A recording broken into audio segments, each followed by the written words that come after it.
Om Swastiastu, perkenalkan nama saya Komananda Cayani dengan NIM 2011031144 dari kelas 1H, Prodi PGSD.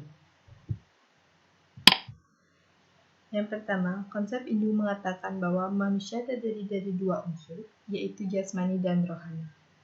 Jasmaninya adalah badan, tubuh manusia, sedangkan rohani merupakan hakikat Tuhan yang abadi, kekal yang disebut dengan Atman. Jelaskan maksud perbedaan kedua unsur itu. Manusia memiliki 3 lapisan badan yang disebut dengan Trisarira, yang terdiri dari Stula Sarira, Suksema Sarira, dan Antakarana Sarira. Stula Sarira atau raga manusia dalam konsep Hindu terdiri dari unsur-unsur Panca Mahabhuta, yaitu Pertiwi, Apa, Teja, Bayu, Akasa. Tubuh manusia merupakan buana alit atau buana sarira. Proses terbentuknya pun sama seperti proses terjadinya buana agung atau alam semesta. Sedangkan suksema sarira yaitu badan halus yang terdiri dari 3 unsur yang disebut dengan Tri Antakarana, yang terdiri dari manas atau alam pikiran, budi atau kesadaran, termasuk dalamnya intuisi, dan amkara atau keangkuhan atau ego. Dalam suksema sarira terdapat unsur halus dari Panca Mahabhuta yang disebut dengan Panca Tanmatra, yaitu Sapa, Sparsa, Rupa, Rasa, Gandha. Membentuk berbagai indria yang disebut dengan Panca Budri Indriya dan Panca Kalmen Indriya. Sedangkan Antakarana Sarira merupakan unsur rohani yaitu jiwa sendiri yang sifatnya sama seperti Paramatma kekal abadi. Yang nomor 2, jelaskan tujuan hidup manusia menurut agama Hindu. Tujuan hidup manusia menurut agama Hindu dibagi menjadi 4 bagian yang disebut dengan Catur Purusa atau 4 tujuan akhir, yaitu Dharma, Artha, Kama, Moksa. Agama Hindu memberi tempat yang utama terdapat dalam ajaran tentang dasar dan tujuan hidup manusia. Dalam ajaran agama Hindu ada suatu sloka yang berbunyi Moksatam Jagadita Yacha Iti Dharma, yang berarti bahwa tujuan beragama adalah untuk mencapai kesejahteraan jasmani dan ketentraman batin atau kedamaian abadi. Ajaran tersebut dijabarkan dalam konsep Catur Purusa Artha atau Catur Marga, adalah 4 dasar dan tujuan hidup manusia. Yang ketiga, tugas dan kewajiban sebagai manusia Hindu.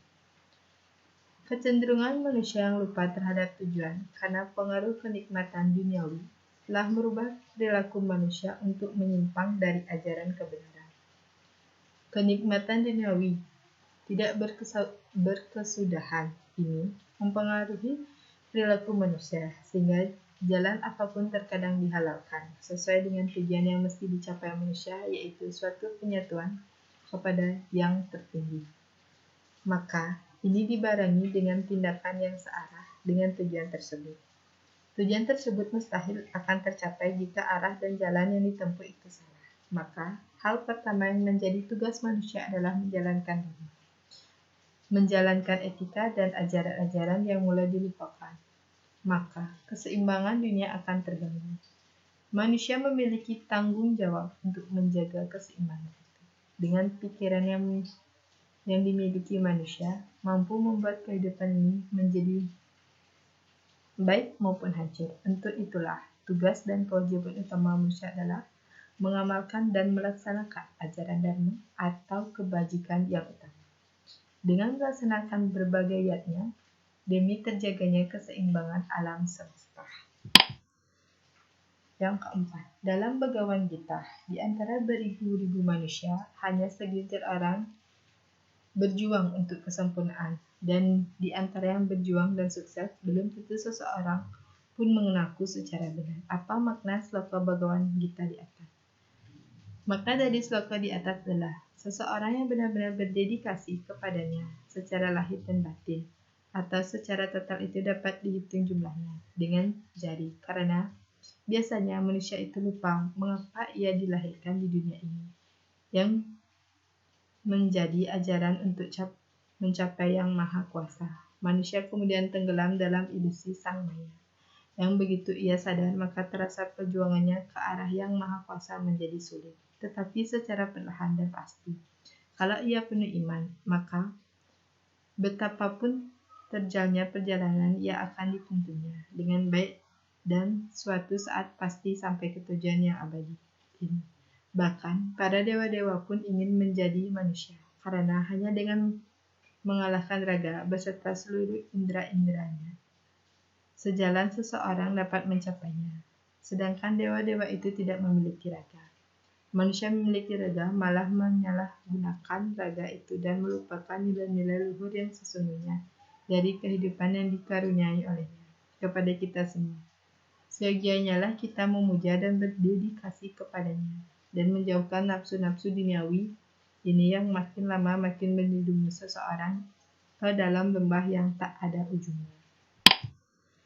Nomor 5. Arta merupakan kebutuhan pokok manusia. Arta dalam hal ini adalah arta untuk memenuhi kebutuhan pokok, kebutuhan pangan, kebutuhan sandang, dan kebutuhan fisiologi lainnya. Dan semua aktivitas keagamaan pun tidak terlepas dari kebutuhan arta ini. Jelaskan menurut Anda bagaimana konsep arta itu berhubungan untuk mencapai masa.